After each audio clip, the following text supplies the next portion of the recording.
Uma criança de 5 anos faz, em média, umas 300 perguntas por dia. Nossa, é muita coisa. É uma verdadeira metralhadora de porquês, né? Tipo, por que o céu é azul? Por que a água molha? Por que eu tenho que dormir agora? Exatamente. E a gente aceita isso de boa, porque, bom, é o estágio natural de desenvolvimento. É assim que o cérebro infantil mapeia a realidade ao redor.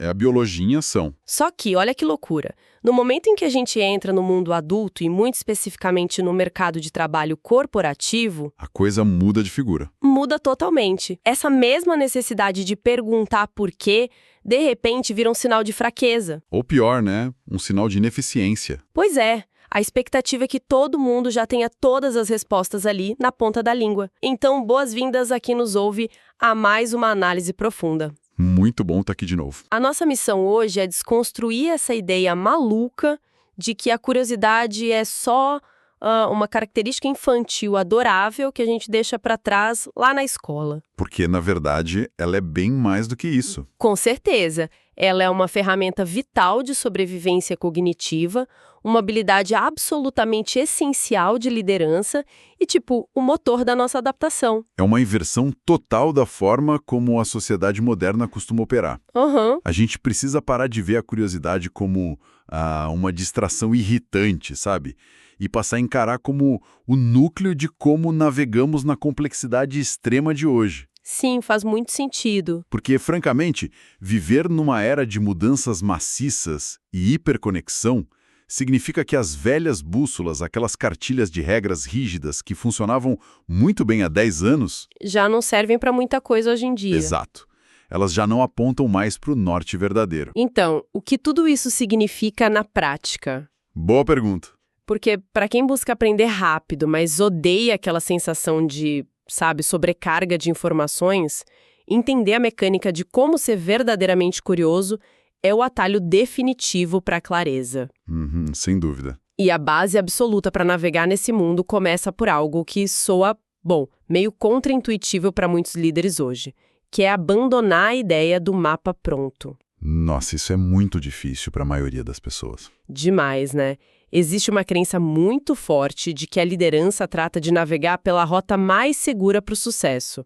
Tipo, estar disposto a explorar o desconhecido, claro, mas sempre aparecendo com um mapa perfeito. Um roteiro infalível para a equipe seguir. Exatamente isso. Essa é, sem dúvida, a armadilha mais perigosa na qual as organizações caem hoje. Por que você acha isso? Porque se acredita que quem lidera precisa o tempo todo entregar certezas.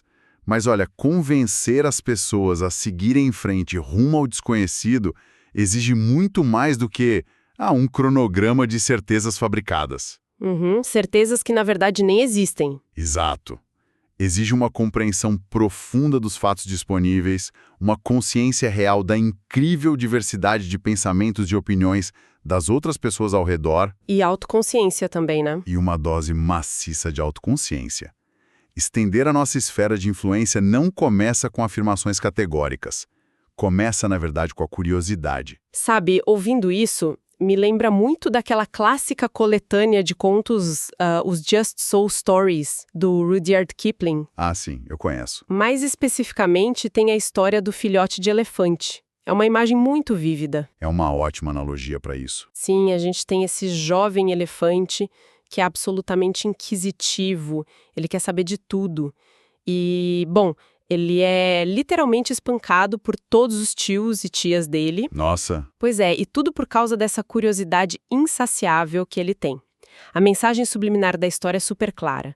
O instinto de questionar é frequentemente reprimido pelas figuras de autoridade. É o que a gente vê todo dia, né? Exato. No entanto, é exatamente a curiosidade desse elefantinho que desperta o desejo de explorar, de dar um sentido melhor ao mundo, independentemente das punições. E a metáfora desse elefante reprimido é o espelho perfeito das nossas instituições tradicionais. Com certeza. É claro que, bom, ninguém aqui está endossando punições físicas ou algo do tipo. Claro, é uma metáfora. Mas a repressão intelectual no ambiente de trabalho é muito real. E existe um motivo mecânico, quase biológico, para que estruturas tradicionais punam quem faz perguntas. Qual seria esse motivo? Essas instituições foram construídas ao longo de décadas para maximizar a eficiência. E a previsibilidade também. Elas gostam do que é seguro. Elas amam o mapa pronto, porque ele representa a zona de conforto e o menor gasto de energia possível. Faz sentido. Então, quando alguém levanta a mão e faz uma pergunta, especialmente um porquê bem fundamental, essa pessoa está injetando incerteza no sistema. É como, tipo, colocar areia nas engrenagens de uma máquina que foi desenhada para apenas repetir movimentos, certo? Exatamente isso. Convencer uma equipe não é como entregar a eles um GPS com a rota pronta por satélite, onde tudo é super previsível. É mais como ser o primeiro a pisar na selva com um facão e uma bússola. Uma selva bem densa e desconhecida. Sim, e dizer para a equipe, olha, vamos descobrir como atravessar isso aqui juntos. Aqui é onde fica realmente interessante. Porque a curiosidade frequentemente é punida nas estruturas tradicionais, assim como aconteceu com o elefante da história, se ela é justamente a base para a inovação. Porque, como a gente falou, a curiosidade desafia o status quo. E o cérebro institucional odeia gastar energia criando novas rotas neurais ou inventando novos processos. É a preguiça cognitiva, né? Sim. No entanto, para sobreviver em um mundo globalizado, onde as regras do jogo mudam enquanto a partida está acontecendo, apegar-se a mapas antigos é a receita garantida para o fracasso. É um tiro no pé. Nós precisamos resgatar essa mentalidade inquisitiva do elefante da história. E por um motivo simples. A incerteza é a nova regra. Mas vem cá, isso esbarra num paradoxo gigante da nossa rotina. Qual? Bom, se a curiosidade é a nossa bússola, o nosso facão na selva e é tão fundamental para a exploração, por que na maior parte do tempo, quando a gente está ativamente buscando informações, o sentimento que fica é de exaustão? Ah, isso é muito comum. Porque, tipo, ao invés de nos sentirmos iluminados e prontos para inovar, a gente termina o dia distraído, esgotado e com uma sensação de vazio imensa. Pois é, essa é a grande ilusão da era da informação. Como assim? A gente assume que todo impulso de busca é igual, mas a ciência comportamental divide o nosso impulso de descobrir em duas categorias radicalmente diferentes, e elas operam de formas bem distintas no nosso cérebro. Entendi. Tem um pesquisador, o Ian Leslie, que mapeia isso muito bem. Ele diz que existe a primeira categoria que chamamos de curiosidade diversiva. Curiosidade diversiva. Diversiva é tipo de diversão ou distração? Exatamente nessa linha. A curiosidade diversiva é inteiramente sobre a busca por novidade superficial. Tá.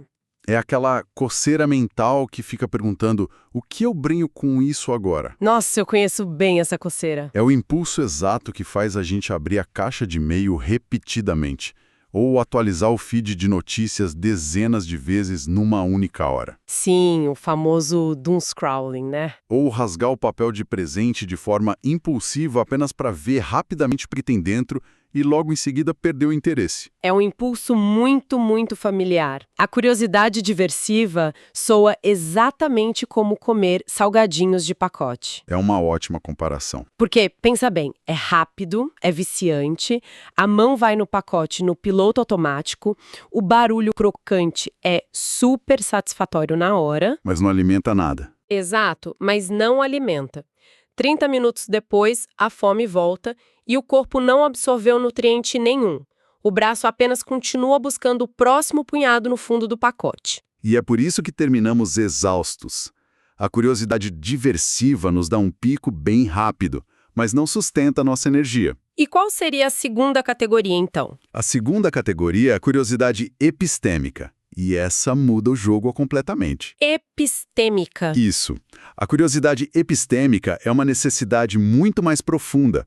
É uma necessidade autêntica e apaixonada de realmente saber e compreender algo de verdade. Ah, entendi a diferença. É quando a gente para de apenas consumir informações soltas, sabe?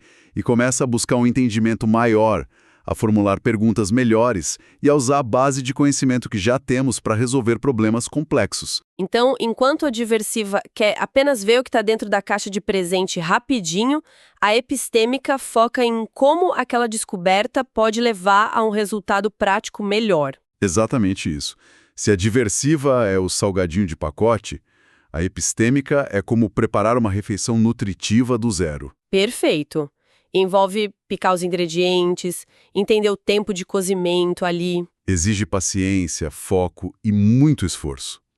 Mas no final, tem uma sustentação real, uma estrutura que alimenta de verdade o cérebro. É a nutrição mental que a gente precisa. Mas espere, preciso fazer um contraponto aqui, dar um pequeno pushback. Claro, manda ver. No mundo onde a velocidade é tudo, onde tendências surgem e desaparecem em questão de horas, checar o feed de notícias o tempo todo não é uma forma legítima de se manter bem informado no mundo de hoje. É uma dúvida muito válida, porque ficar apenas focado nesse cozimento lento não nos deixa para trás na corrida. O fascinante aqui é entender como a ilusão do conhecimento opera na nossa mente. A curiosidade diversiva não é inerentemente má, tá? Ela nos alerta sobre mudanças imediatas no ambiente. Ok, então ela tem sua função. Tem sim, o perigo é a dominância dela. Esses salgadinhos do feed de notícias nos mantêm presos apenas na superfície das coisas. A gente fica raso. Isso. Nós sabemos que algo aconteceu, sim, mas não entendemos o contexto, não entendemos a causalidade ou as implicações de longo prazo daquele evento específico. A gente só lê a manchete, né? Se a gente apenas consome manchetes, a gente vai saber os fatos isolados, mas seremos incapazes de conectar os pontos. A curiosidade epistêmica é o que realmente permite ir além do que está ali dentro da caixa, enxergar os padrões ocultos. E, a partir daí, tomar decisões melhores. Decisões estratégicas, exato. Ela transforma a informação bruta em sabedoria real. Isso faz todo sentido. É a diferença entre saber que está chovendo e entender toda a meteorologia que causou aquela tempestade. Brilhante. É bem por aí. E mergulhando nesse conceito da refeição nutritiva, o que exatamente acontece na nossa biologia quando ativamos essa curiosidade epistêmica? A biologia por trás disso é incrível. Porque, no fundo, a gente é só um aglomerado de reações químicas, né? O que rola dentro da nossa cabeça quando decidimos ir fundo em um assunto? É aqui que a mecânica do cérebro se mostra espetacular. A pesquisa de ponta nessa área revela que níveis mais altos de curiosidade não apenas nos tornam mais interessados, Certo. mas, literalmente, resultam em um aprendizado muito superior e em uma retenção monumental do material. A curiosidade, essencialmente, prepara o cérebro para o estado que a gente chama de pensar para aprender.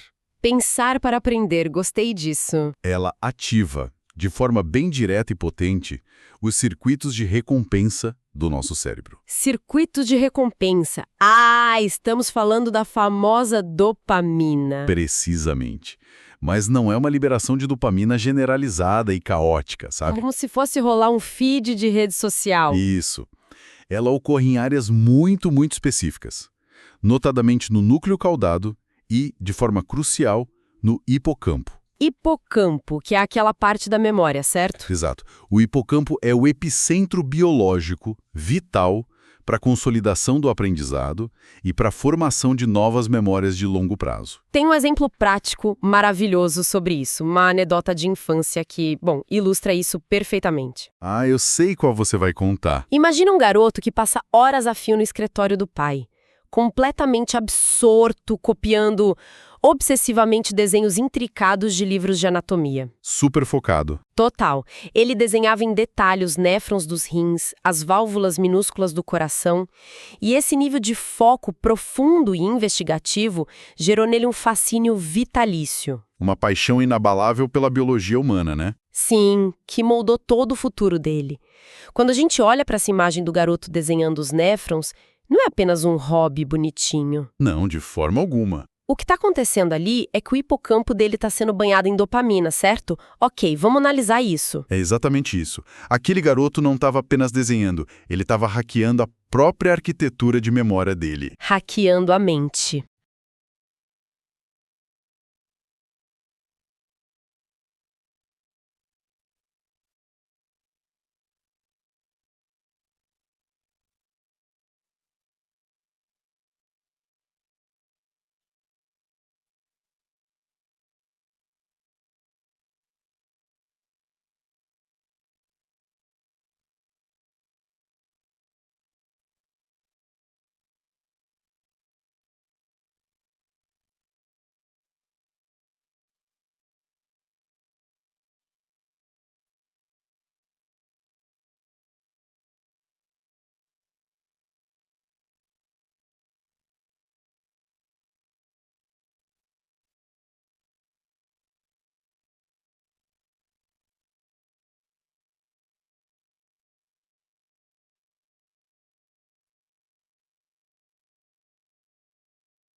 Ah, eu sei qual você vai contar. Imagina um garoto que passa horas a fio no escritório do pai, completamente absorto, copiando obsessivamente desenhos intricados de livros de anatomia. Super focado. Total. Ele desenhava em detalhes os néfrons dos rins, as válvulas minúsculas do coração, e esse nível de foco profundo e investigativo gerou nele um fascínio vitalício. Uma paixão inabalável pela biologia humana, né? Sim, que moldou todo o futuro dele.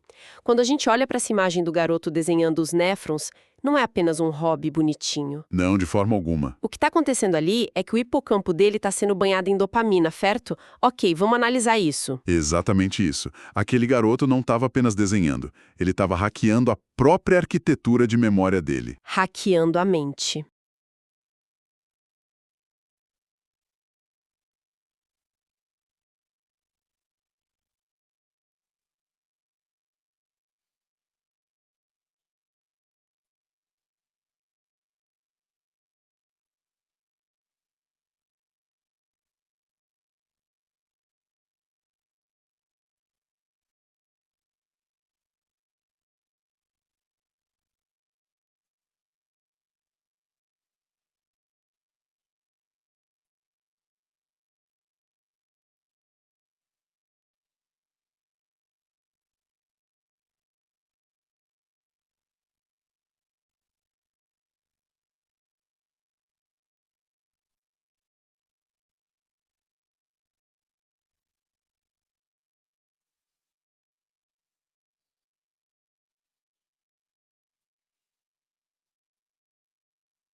Ah, eu sei qual você vai contar. Imagina um garoto que passa horas a fio no escritório do pai, completamente absorto, copiando obsessivamente desenhos intricados de livros de anatomia. Super focado. Total. Ele desenhava em detalhes os néfrons dos rins, as válvulas minúsculas do coração, e esse nível de foco profundo e investigativo gerou nele um fascínio vitalício. Uma paixão inabalável pela biologia humana, né? Sim, que moldou todo o futuro dele. Quando a gente olha para essa imagem do garoto desenhando os néfrons, não é apenas um hobby bonitinho. Não, de forma alguma. O que está acontecendo ali é que o hipocampo dele está sendo banhado em dopamina, certo? Ok, vamos analisar isso. Exatamente isso. Aquele garoto não estava apenas desenhando, ele estava hackeando a própria arquitetura de memória dele. Hackeando a mente. Normalmente, o nosso circuito de recompensa prioriza comportamentos ligados à sobrevivência física mais imediata. A dopamina surge quando encontramos alimento calórico ou, sei lá, evitamos um predador. O básico da sobrevivência. O que a curiosidade epistêmica faz é pegar esse mesmo sistema primitivo de sobrevivência e usá-lo para recompensar o aprendizado abstrato. Nossa, isso é muito poderoso. A dopamina atua na prática como um botão de salvar no nosso cérebro. O cérebro do garoto estava sinalizando quimicamente algo como: olha, essa informação dos néfrons importa tanto quanto comida. Guarde isso com segurança máxima. Exatamente. Cara, quer dizer, gente, isso é absolutamente revolucionário se aplicarmos à nossa rotina adulta. Transforma tudo. Isso significa que se conseguirmos nos forçar a ficar curiosos sobre uma reunião chata ou um relatório denso, podemos literalmente alterar a química do nosso cérebro para não esquecer a informação. Sim, é o poder de transformar um conhecimento temporário e volátil em uma memória duradoura. Vamos trazer isso para o mundo corporativo. Imagine estar preso numa reunião densa de umas 3 horas de duração sobre um relatório financeiro chatíssimo. Todo mundo já passou por isso. Nossa, sim. Se a gente entra nessa sala com uma postura apática, passivamente apenas escutando, o hipocampo não recebe uma gota de dopamina. A informação bate na parede e volta. Exato. Mas se a gente conseguisse forçar a buscar um ângulo genuinamente curioso, digamos, ativamente tentar descobrir por que um número específico caiu naquele trimestre, Aí o jogo muda. a gente engatilha o nosso próprio circuito de recompensa, né? Ao engatilhar a curiosidade epistêmica, a gente injeta o combustível necessário para que o cérebro faça o trabalho pesado de arquivar aquela informação de forma utilizável. É um hack químico na hora. Sim. O tédio, no fim das contas, é apenas a ausência de uma pergunta interessante. O tédio é a ausência de uma pergunta interessante. Nossa, isso é forte, é quase um superpoder adormecido que a gente tem. Sim. Mas, como todo superpoder, existe um obstáculo gigante para o seu uso. Porque a grande questão que fica batendo na porta é: bom, se a curiosidade tem uma recompensa química tão maravilhosa assim, se ela nos dá essa injeção de dopamina e facilita tanto o aprendizado, por que as pessoas ainda resistem tanto? Por que evitamos ativamente mudanças profundas ou novos aprendizados? A resposta nua e crua é o medo. O medo? O medo é o freio de mão absoluto da curiosidade. O nosso sistema nervoso é desenhado para nos proteger do desconhecido. Ah, claro. E muitas das coisas que despertam a nossa curiosidade carregam um elemento inerente de risco ou de intimidação, sabe? É a clássica metáfora da caverna escura, não é? Essa metáfora é excelente. A curiosidade te atrai até a entrada da caverna. Você quer saber o que tem lá dentro daquele breu. É um instinto chamando. Mas o simples ato de dar um passo para a escuridão significa se expor ao que quer que habite aquele lugar. Pode haver baratas caindo do teto, morcegos voando no rosto. Ou aranhas enormes e peludas escondidas ali nas pedras. Nossa, me dá até arrepio. O primeiro encontro com o desconhecido não gera um sorriso plácido de aprendizado. Frequentemente, ele nos faz gritar de nojo ou correr desesperadamente na direção oposta. E o instinto de fugir da aranha peluda é a resposta de preservação de energia mais básica da natureza. Ninguém quer ficar perto do perigo. No entanto, o diferencial cognitivo humano, aquilo que separa o estado de paralisia da expansão de inteligência, é justamente a capacidade de escolher ir além desse medo inicial. E da repulsa também. Exato. É permitir que aquele pico de excitação biológica que, inicialmente o cérebro lê como pânico puro... Porque a química quase é a mesma, né? Sim, é muito parecida. É permitir que isso seja cognitivamente retraduzido como entusiasmo curioso. Entusiasmo curioso. O corpo sente o mesmo frio na barriga, a mesma adrenalina, mas a mente decide que aquilo não é uma ameaça letal, e sim um quebra-cabeça fascinante a ser resolvido. Sensacional. Trazendo os morcegos e as aranhas para o nosso dia a dia no escritório, enfrentar uma reestruturação gigante no trabalho é exatamente como entrar nessa caverna cheia de morcegos e aranhas metafóricas. Perfeita a colocação. Ou a implementação de uma inteligência artificial desconhecida ou a uma fusão de departamentos é psicologicamente idêntico. A primeira reação emocional da equipe é sempre correr para a segurança dos mapas antigos. Sim, buscar a familiaridade. E é exatamente aqui que a liderança precisa de uma ferramenta para iluminar essa escuridão. O antídoto para a paralisia da caverna começa com uma única palavra. Por quê? Isso, por quê?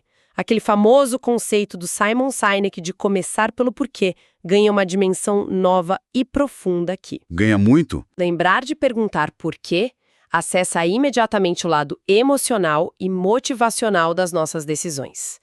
É um motor de tração infinitamente mais poderoso do que apenas focar no o que estamos fazendo ou no como vamos fazer os relatórios.